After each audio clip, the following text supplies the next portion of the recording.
You keep telling yourself you are overthinking it, but then the same person comes back to your mind in the quietest parts of the day, not when you are scrolling, not when you are lonely on purpose, not when you are trying to build a fantasy, but when you are washing a cup at the sink, driving with no music playing, sitting on the edge of your bed after praying, or waking up with a heaviness that does not feel dramatic, only specific. You have tried to dismiss it because you know your own heart has been wrong before. You have felt strongly about people who are not good for you. You have mistaken chemistry for confirmation, silence for mystery, inconsistency for depth, and emotional intensity for the voice of God. That is why this season feels so uncomfortable. It is not just that you notice someone, it is that noticing them has forced you to notice yourself, your reactions, your fears, your impatience, your old wound of needing to be chosen back quickly so you can feel safe. And somewhere beneath all of that, there is another question you're afraid to ask directly. Is God pointing to this person? Or is he using this person to point to something in me that still needs to be healed? That question is holy when it is asked honestly. It is dangerous only when you are already determined to control the answer. Because when God is truly involved in a connection, he does not need you frantic. He does not need you decoding every glance, every delay, every post, every word, every absence. He does not use fear as a leash. He does not use obsession as proof. He is not the author of confusion that makes you lose sleep, lose dignity, lose prayer, and call it spiritual warfare when it may simply be attachment begging for a throne. The first sign that God may be doing something is not that the person consumes your mind. The first sign is often that when you surrender them, you do not feel destroyed. You feel sobered, you feel quiet, you feel invited to become cleaner in your motives, slower in your assumptions, and more obedient in the places where nobody claps. The shock is not always the person's name. Sometimes the name God reveals first is the name of the thing standing between you and peace. There is a hidden reason certain connections feel heavier than others, and it is not always because they are meant to become a relationship. Some people arrive like a mirror set down in front of your soul. They show you what you still crave, what you still fear, what you still try to earn, and what you still call discernment when it is actually self-protection. You may have prayed, "Lord, if this is from you, show me." And instead of receiving a dramatic sign, you found yourself being corrected in small, irritating ways. You stopped wanting to exaggerate your life to look more desirable. You started noticing when your prayers became more about possessing someone than becoming faithful. You caught yourself checking whether they viewed something, whether they reacted, whether they remembered, and suddenly the Holy Spirit did not scream at you, but he made the behavior feel empty. That kind of conviction is not rejection, it is protection. God will not bless a connection by letting it become an idol. He will not place a person in your life so you can kneel before their attention. If they are a blessing, they cannot replace the blesser. If they are a test, they will reveal where your emotions still outrun your wisdom. If they are an assignment, they will require purity of heart, not hidden demands. And if they are a distraction, you will see that the more you feed it, the less present you become with God, with your responsibilities, with the people already entrusted to you, and with the healing you keep postponing.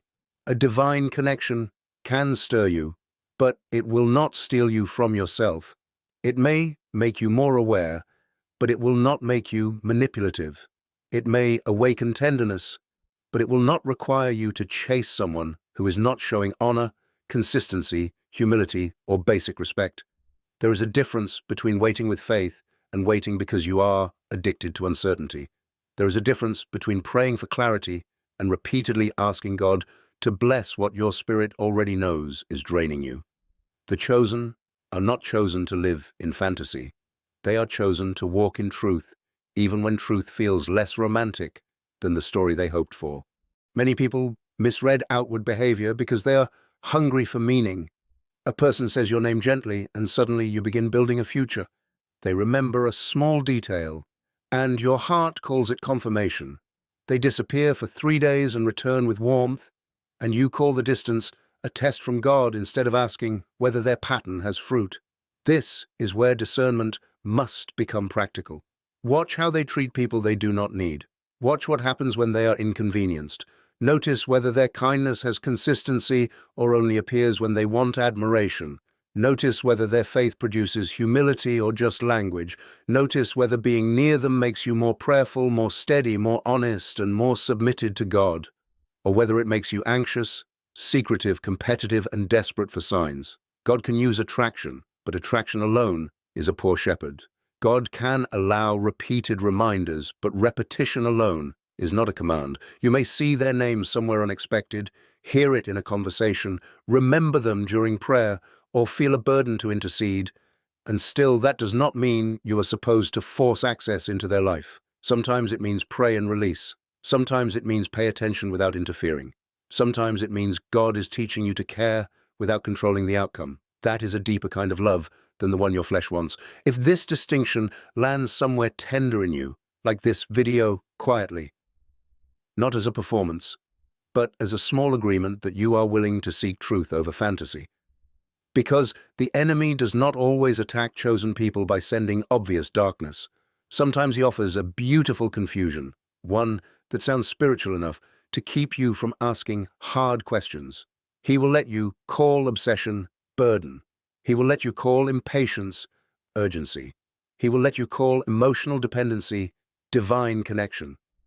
But the Spirit of God has a different weight. His guidance may be serious, but it is not frantic. It may be mysterious, but it is not manipulative. It may require courage, but it does not require you to abandon wisdom. When God is involved, you may not know everything, but you are not being trained to panic. Picture this honestly. You pray about this person one night, not with the kind of prayer where you secretly tell God what answer he is allowed to give, but with your palms open, your phone face down, your heart tired from trying to interpret everything. You say, Lord, if this is not from you, loosen my grip. If it is from you, purify how I carry it. Then nothing spectacular happens. No thunder, no dream that settles the matter, no sudden message. But your breathing changes. The tightness in your chest softens. You realize you can go to sleep without checking one more thing. The next day, you still think of them, but you do not feel the same desperation. You do not need to make yourself visible to provoke a response. You do not need to post something aimed at them. You do not need to ask mutual friends casual questions with hidden motives. That calm is worth paying attention to. Not because calm means marriage, not because peace means possession, but because peace may mean God has entered the room you were trying to manage alone. Now, compare that with another kind of experience. You pray about someone, and afterward you feel more agitated, more suspicious, more driven to monitor them, more afraid that if you do not act immediately, you will miss God. That pressure should be tested. God can prompt action, yes, but his prompting carries order. Even when he asks for courage, he does not make you cruel to yourself. He does not ask you to violate someone's space. He does not ask you to abandon your values just to keep a connection alive. One of the most hidden forms of spiritual warfare in relationships is the temptation to make urgency feel holy. The enemy knows that if he can rush you, he can reduce your discernment. He can make you speak before prayer has matured. He can make you reveal your heart to someone whose character you have not observed. He can make you treat a possibility as a promise and then accuse God when it does not unfold the way you imagined. But a chosen person learns the discipline of not moving just because emotion is loud. You can care deeply and still wait. You can sense something significant and still refuse to manipulate it. You can ask God for clarity and still accept that clarity may arrive through time, fruit, and restraint. The person you're thinking about may be a blessing, but they may also be a mirror, a test, a lesson, or a doorway into obedience you did not expect. That is not meant to disappoint you. It is meant to protect the sacredness of what God might be doing. A blessing will not require you to become less rooted in God to keep it. A mirror will show you the parts of your heart that still confuse being noticed with being loved. A test will expose whether you obey God only when He seems to be giving you what you want. A lesson will leave wisdom behind, even if the connection does not remain. A doorway will open into a deeper version of surrender, where you stop asking only, "Are they the one?" and begin asking, "Am I becoming someone who can love without fear, wait without resentment, and walk away without bitterness if God says no?" That question is not small. It separates spiritual maturity from emotional hunger dressed in religious language. There are people who are not evil, not sent to destroy you, not enemies of your destiny, and still not assigned to walk with you intimately. They may have been real and temporary. They may have mattered and still not been meant to stay. They may have awakened something and still not be the answer to it.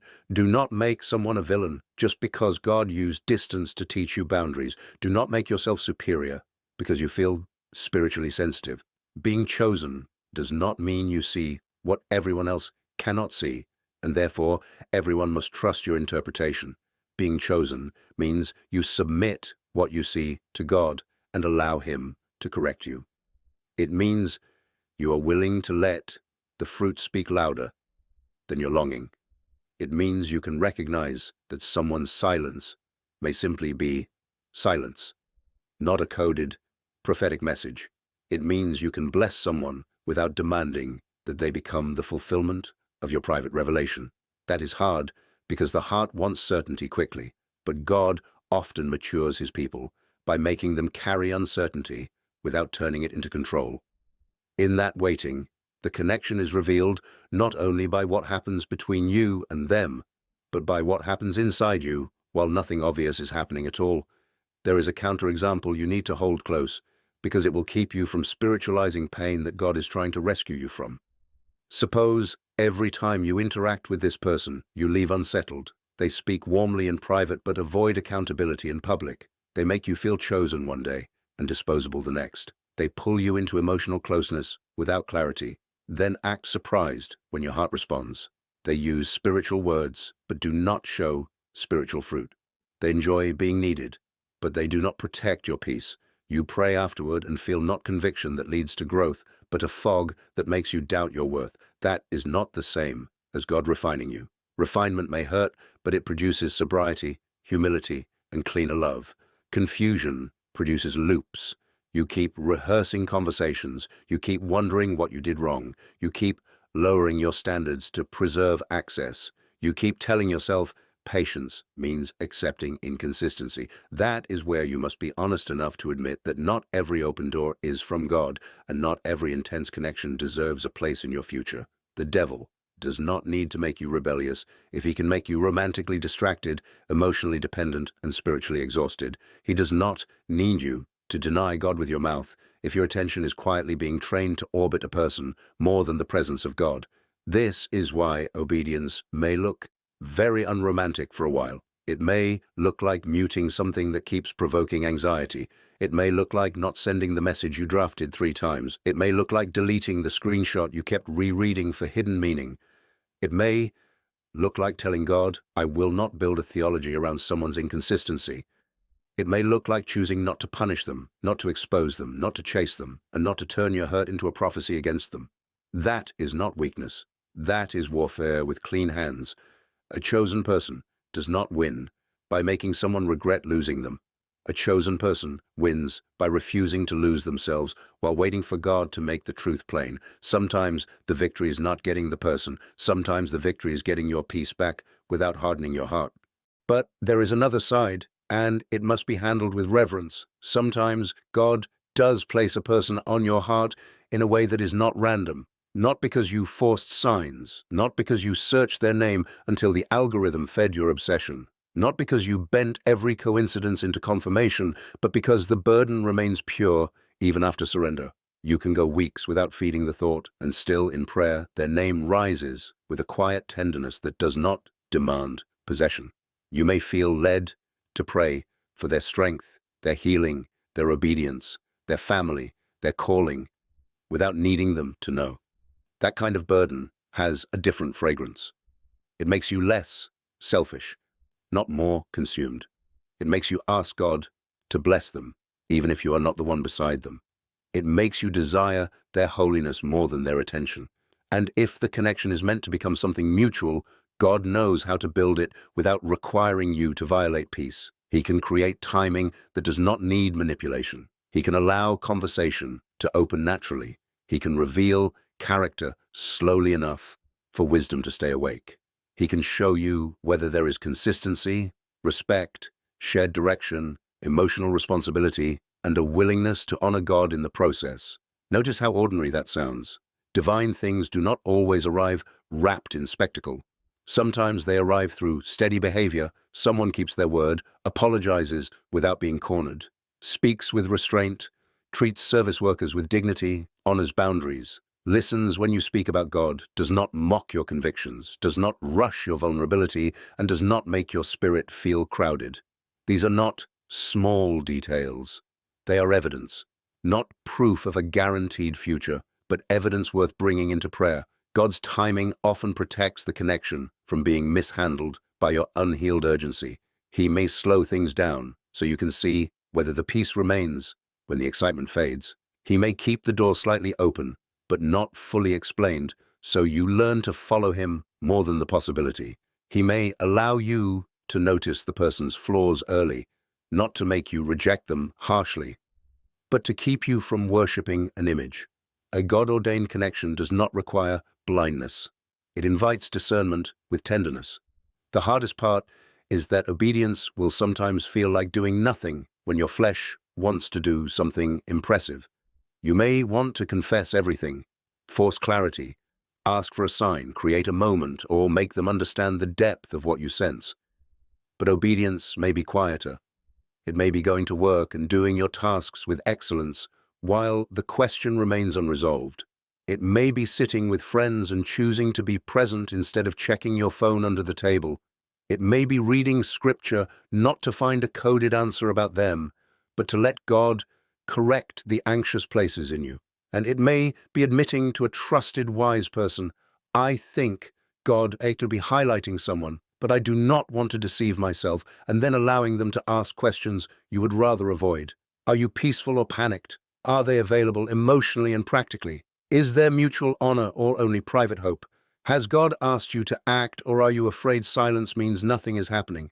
Are you becoming more obedient or more consumed? These questions do not kill faith. They purify it.